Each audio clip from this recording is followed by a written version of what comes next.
Yo, yo, Henry, that was you Slo-Pitch. Today we're getting a chance to bring out the all-new ASA Disturbance. This is their USA model bat.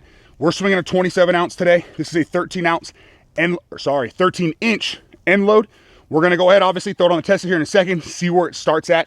These are linear bats, meaning if you're not familiar with the USA ASA world, they're not on the non-linear list, so they have to get 1450 compression. So we'll talk about that conversion here in a minute, let you know where it's at. Come back over here. Me and Keith are gonna run through, get about 100 swings on it, with obviously all 52s, and then we'll come back, final compression, final thoughts. Today we're sitting just over 70 degrees. Should sit here pretty much all day. I think max high today is 74, 75. Realistically, we should have almost no wind, occasional gusts, but really shouldn't affect too much. But either way, let's see how this thing performs. We'll come back, final compression, final thoughts. All right, let's see where our ASA Disturbance is testing at. This is a linear bat, so 1450 is the number we need to look for. To find out each blade tester, there's plenty of conversion charts, which is what we're gonna use, but if you wanna ever run the math yourself, we went too far there. You take the number we're about to see here, multiply by 4.35, and then add 500 to it.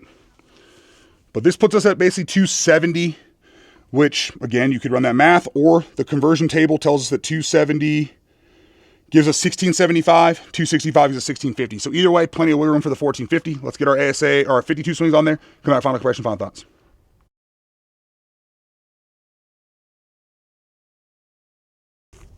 All right, ASA Disturbance, let's see how it performs. I'll tell you the first thing I noticed is it does feel pretty darn true to that 27 weighting, which is pretty nice. Obviously, we can't really scale it because of these kind of curved end caps they've got, but so far in the hands, and we'll see as we swing it, if it swings like that true 27 with that kind of half-ounce end load.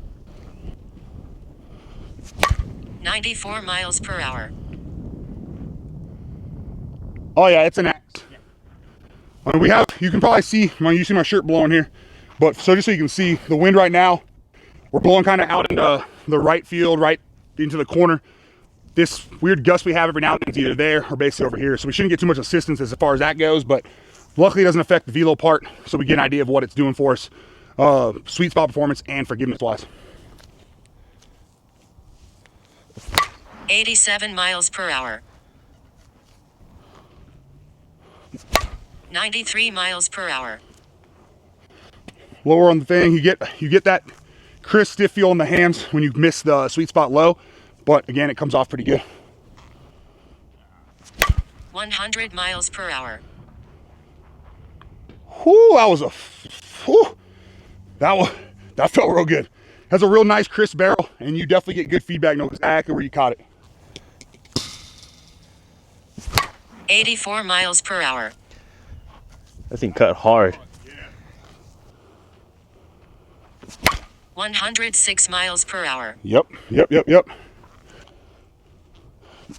102 miles per hour. 102 knuckler, just zero spin there. 91 miles per hour. 94 miles per hour. Slight miss, but watch the carry off the axe. I mean, way gone. Yeah, so I thought last year, for instance, with the, what was Axe's, I can't remember what, Scorch, the USA model. For me, it was for sure go with the dual stamp. In my mind, was the best USA option. With this one, and I've been swinging the dual stamp this year quite a bit. Swung it over at Whaley's Bash in the Derby, a couple of games, and it felt really good. It is really good, but this one, obviously we'll get more swings, see how it feels. I'll look at the numbers when we get back to the house where we do the rankings, but this does to me feels like an upgrade to where going with a singular USA stamped axe could be the right decision, especially if you only play USA. Now, obviously the dual stamp's a great option if you play both because it performs very, very high in both associations. If you head over to averageslowpitch.com, you'll see on there, I looked this morning, the dual stamp for us is like currently the 9th ranked bat.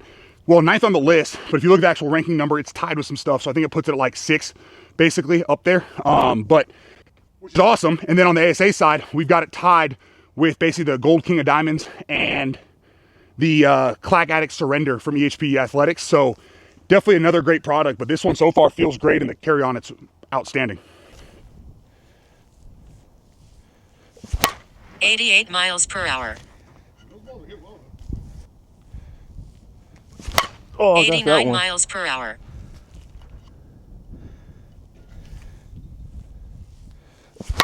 88 miles per hour. Didn't know if we were going to catch that. 104 miles per hour. Ooh, 104 and just bat ball is moving all over the place.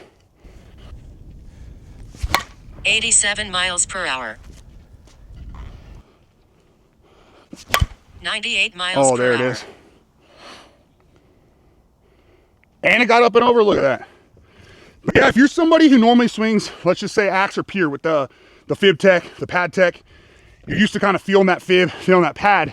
This one is gonna, you don't get that, obviously that clack feel that you get from the monsters. So you're gonna have to get some getting used to that. For me, obviously, and for Keith, we get to swing a whole lot out here. So we get a lot of swings, a lot of different bats. So it's not as much of like a shock. But if you've always swung monster and you're thinking about making the switch, you've been swinging piers about making the switch, just know you're getting a different kind of feedback. It's still a good feedback, but it is different. So you're gonna have to kind of get used to that. It's like that last one, I've been swinging monster and pier a lot, even in games. You get that real crisp clack sound. Obviously it would perform kind of that same general way. With this one, it's more of almost like a USSA feel where you go, okay, yep, I caught the barrel right. I get that nice trampoline compression off that sweet spot.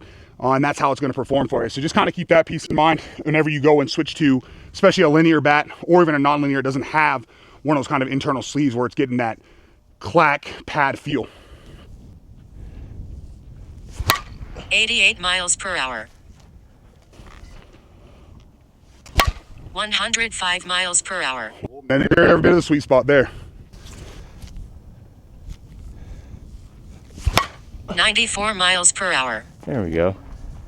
A little less forgiving than the last two we swung, but no, definitely a good bat. And I mean, night and day difference when you catch the sweet spot versus missing it. Also, I still gotta get used to this flare axe knob thingy. 93 miles per hour. Oh, that felt good. Yeah, the carry off this is nuts. 98 miles per hour. That'll do. So, again, there you have it, axe disturbance. I said it feels really good. It reminds me a lot of swinging the dual stamp, the UAA side.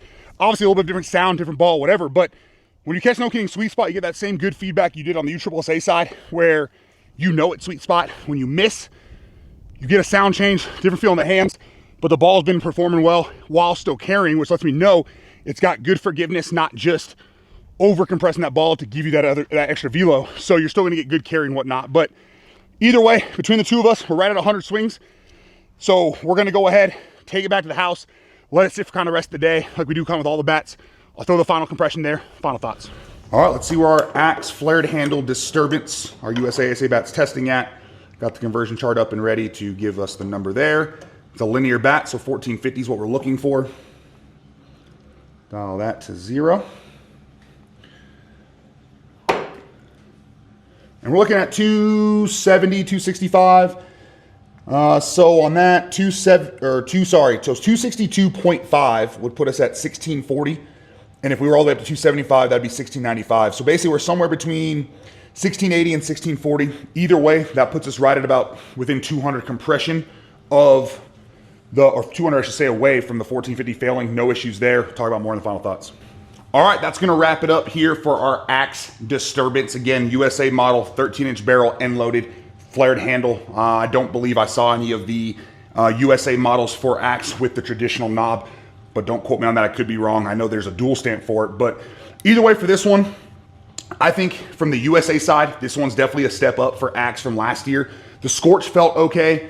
I think there was a second USA model, but I'm drawing a blank on if that's correct and if so, what it's called. But with the Disturbance, I felt like you got a relatively crisp barrel with the 52s, which with the US or UAA models this year, the Furies, I feel like it got a little soft on them compared to last year, which is fine. I mean, that's the reason you have a USA bat, a UAA bat, and then obviously they got dual stamps as well. But it almost felt to me like with the 52s, I was now swinging my UAA models where I got the feedback I wanted. I knew when I caught sweet spot. I knew when I missed sweet spot. Still had the forgiveness. Wasn't the highest velos we've seen out of a USA bat. But again, we use the velos for more of a forgiveness piece. So if I know I can catch sweet spot on this at 100 and the ball carries great, which I mean it was, and then the next swing I catch high or low and it's 97, I know now, okay, I'm getting good forgiveness as far as that goes. I'm kind of watching carry to make sure I'm not getting that stiffer part of the barrel that's over compressing the ball and limiting flight, things like that. And I didn't see any of those issues with this. Keith enjoyed it as well. It's always a little different for me and Keith, especially when it's us swinging, because he's a big pier guy, so he's got that pad tech in all his bats. I don't play a lot of ASA. That's going to change this year. I have plans to play in quite a few tournaments this year with like Steve Whaley and a bunch of those guys. But I've been swinging mostly Monster when I do get a chance. So having that kind of fib or like the Pure Hellfire, which I really like, Skybolt, things like that, it's definitely a big difference going from feeling the pad tech, the fib tech, to then your, especially the linear bats where it's more of a traditional bat. So either way though, it performed really, really well. If you're already a fan of the Axe bats and you're swinging, let's say on the USSA side, this is a great option. You obviously got the flared handle, you get something you're comfortable with, and now you're just swinging on the ASA side. Now, I'll have to go, I'll look here. Obviously, you would have already, or you'll see the rankings here in a minute for this one, but I'll go back, watch the footage, and then I'm actually gonna watch the footage from our dual stamp video as well, and just kind of see how that one was performing with the 52s, because that's one of our kind of top ASA options right now, which is kind of crazy for it being a dual stamp. See kind of how they compared and how this one ranks up there with it. But I think honestly, it was pretty darn close. I don't think the velos were necessarily as high, but again, the way the ball was carrying, that's a 370, 368 field. It was carrying a lot similar, or very similarly to that dual stamp as well. And so I think this is definitely a great option. Passing compression just fine. I can see this thing getting even better, obviously, as you bring the compression down more. I personally haven't seen any durability issues with Axe. Last year, I didn't swing them a ton, but I was able to get a max load from Michael Rayner, who's now over there with Juno, when he kind of signed over there with them. It was a bat that he had used for 3-4 tournaments in the conference, so those real harder balls. And I was able to use it for most of the winter until we got to NCS, and then it broke. But I mean, that thing had tons of swings on it, so kind of to be expected. Plus, it was cold out. So either way, definitely a good option. We saw it, real good carry, good feedback, good velos, all that kind of stuff. But if you're in the market for USA bat, again, you've kind of made the switch to Axe, or you're considering making the switch to Axe, I do personally think the flared handles are not overly difficult to get used to. You heard Keith mention, hey, he's still getting used to it as well.